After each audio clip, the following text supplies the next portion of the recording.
Mr. Ricky Gonsoulin, who is joining us to talk a little bit about his candidacy for State Rep in District 48. Good morning. Good morning. How are y'all doing this morning? We're doing great. How are you, sir? I'm doing wonderful. You look like we're in a heat wave in September that was supposed to be in August. I hear God. 99 this weekend. Yes. 99. So them margaritas are going to be I know them cold margaritas on. We gotta do them on ice. Oh, seriously. Oh, yes. we're My going to be mouth sweating is this weekend. watering right now. Anyway, all right. Away from the margaritas. That's right. Let's figure out what's going on. Okay, so let's talk a little bit. We love to ask this question and always first, and that's why are you doing this? Why seek this position and why now? I mean, you're no stranger to politics, but... Absolutely. I thought the first question this morning was going to be, what color truck do I drive? Well, right? Because I was gonna go with I listened to the show last night. I mean, we know each other. I was gonna go with the underwear thing, like the boxers or the tidy whities. So, Chad, I didn't want to put you on the spot about the underwear. You can put me in the spot because I was listening to the show yesterday. Obviously, I pay attention, right? but listen, I do drive a white truck, but the difference is my truck's dirty because it comes to work every day and it's in the trenches. I like that. You like that? All right, so the dirty white truck, nobody knows, but that's a good one too. All right. But no, why am I doing that? And it's a great question. I get asked that all the time. And if we look at what Louisiana is doing and what we need to do, we really need to reset Louisiana. Our constituency and our residents, they need a better first-class education. They need improved drainage and road structures. They need reduced crime. They need a government that spends their money well. Mm-hmm. So with all those things said, and we looked at the recent legislative session, and what did we get? Special session after special session after special session. Yeah. $500 billion deficit. They couldn't solve the problem. And what did they do? Raised our taxes. Mm-hmm. Raised our taxes. And I'm here to tell you that, raising our taxes is the easy way out. It takes guts to make the cuts and do the things that we need to do in Louisiana. But why did they do it? The state legislature can only control 15% of our discretionary spending. Higher ed, education, hospitals, the criminal justice facilities. So they can only control 15% of that. And so they're limited. They're limited. So they took the easy way out and raised our taxes. And it really takes guts to make those cuts. And I'm here to tell you, they threatened us with closing LSU's Tiger Stadium, kicking grandma out the old folks' home, putting criminals on the street. We really got to take reform and take it seriously and really have a backbone to go in there and do what's right for the taxpayers of Louisiana if we want to jumpstart the state of Louisiana. All right. So kind of, going with that idea, are you hearing that too from constituents and what other things I'm too? hearing, what I'm hearing on the street is number one is get Louisiana back on track and, increase the economy, activity in the state of Louisiana, infrastructure, those kind of things are the number one issues facing us. And they all tie together. Mm-hmm. They all tie together. So, when you look at Louisiana and its economic structure, it doesn't have to be complex. It can be simplistic. I mean, what we need to do, we need to address tort reform. Mm-hmm. That's number one. We need to reduce our severance taxes and our franchise taxes. Number three is we got to provide a trained workforce. We got to take some TOPS money, divert it to the community college system, bring more blue-collar workers on the ground in Louisiana ready to work. So what does that tell you? If I'm a businessman, I want to come locate in Louisiana, I'm going to say, you know what? I don't have to look over my shoulder and worry about getting sued. Mm-hmm. I got a trained workforce that I can put to work and I can rely on.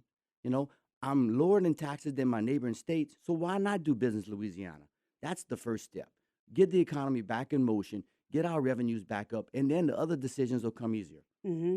Do you feel with some of the major issues that we do have, like you mentioned, I mean, the idea nobody wants to kick grandma out of the nursing home, right? I mean, right. Come on. That was just a threat, Yeah, exactly. A threat. A play. It was a play on words. Play in politics. That's right. You know. But a lot of people have mentioned this idea that we have all of these issues, but the politics end up getting in the way. Do you feel that way? Absolutely. Listen, I've served 8 years on the parish council. Mm-hmm. 2,183 votes I've cast. Wow. I pressed that red and that green button, affected people's lives. Mm-hmm. Good and bad. You disagree or agree with me on this decision. Very conservative approach, never raised any taxes.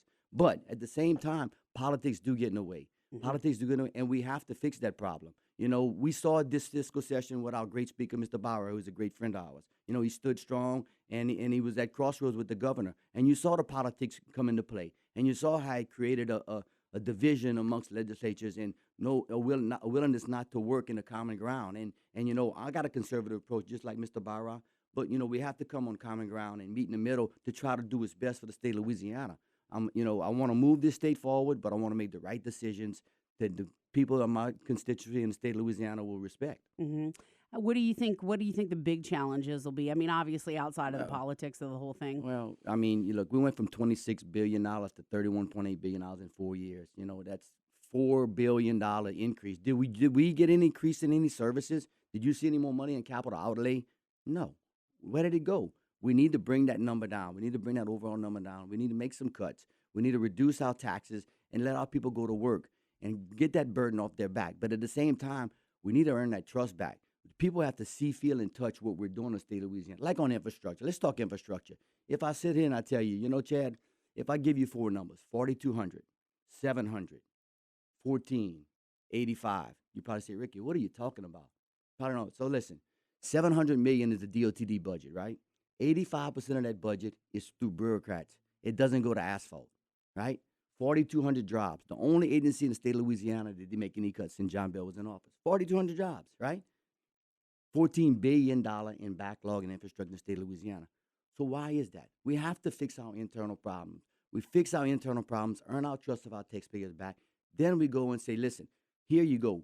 Feel, touch what we're doing. We're making improvements. We're driving the state in the right direction. Now we're competitive. Hmm. Do you do that in your own life with your own business? Absolutely. Listen, I run a 3,000-acre sugarcane farm. I'm a fifth-generation sugarcane farmer. Fifth generation. Fifth. And my sons are on the farm now, so they'll be 6. So you know how hard it is to maintain a family farm for 6 generations? I can't even imagine, Right. especially this day and age. Yes, right. In my business, you know, I have to go to work every day.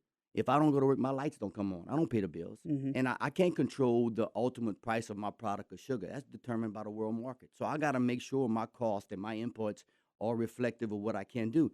And to top it all off, I control about 60% of my inputs because 40% is Mother Nature. And we don't control that. Just like today, rain, heat, hurricanes, Dorian. Yeah. So, you know, I have the unexpected forces that I got to deal with. So I got to have a sound budget, a tight budget, and make sure my I's and T's are crossed moving forward. And I've done that, 30 crops. I've done it. I'm very successful in what I've done. And I've chose to go into parish government to do the same thing. And I really respect what I've done, moving Iberia Parish forward, working with the city. And Iberia Parish is on the move. Our sales taxes are up. We have a Rouse's now. Chick-fil-A is being built. Hobby Lobby. You know, so we have some things moving forward. So I'm excited about Iberia Parish and what we have done as a council and administration going forward. And I think in order to go to Baton Rouge, you got to start at a local level. You got to have a pulse of your community. You got to have push that red and green button, like I said. You got to make those decisions that people respect you and know what they're going to see in Baton Rouge. And I've earned that trust from my taxpayers. What do you think? What would you point to as far as, you know, like you said, moving Iberia Parish forward? What do you think has been the most successful moves that y'all have made as a council or you individually in these past 8 years? You know, I think just standing up for what's right. You know, we've had some issues in the parish where we in drainage, of course. You know, Iberia Parish is 80% on the flood zone, so we spend lots of money on drainage. We've dug canals, dug ditches, and you know, repaired the roads that we obviously we need a lot more infrastructure road repairs currently. But you know, every parish does, and the money is short when you talk about roads. But at the same time, you know, doing the drainage work and addressing the economic, trying to, you know, rededicate taxes and move money around and being fiscally responsible. But listen, on the council for 8 years, I was chairman, finance chairman, and vice chairman, respectively, by my peers. We've balanced the budget every year. A lot of people don't realize that Iberia Parish took almost a 40% reduction in revenue from the oil field. Now, what business would take a 40% reduction, give or take 1 or 2% in revenue, and continue to balance their budget and still provide the services to their constituency? That's very, very difficult. Yeah. As an elected It's a big deal. It's a big deal. And you know, we're still moving forward. Because why? We've made the cuts. We've addressed the issues.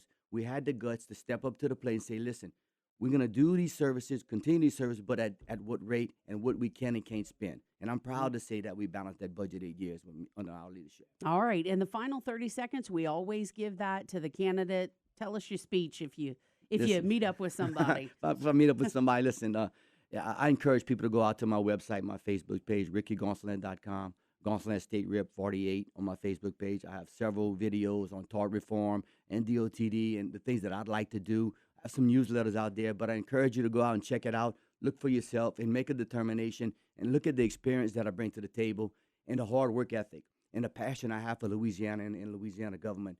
And you'll be satisfied with what you see. And go out and vote. Early voting, October 12th, and vote number 77, Ricky Gonsoulin. All right, Ricky, thank you very much Thanks for your for time this coming. morning. Thank y'all. Appreciate it.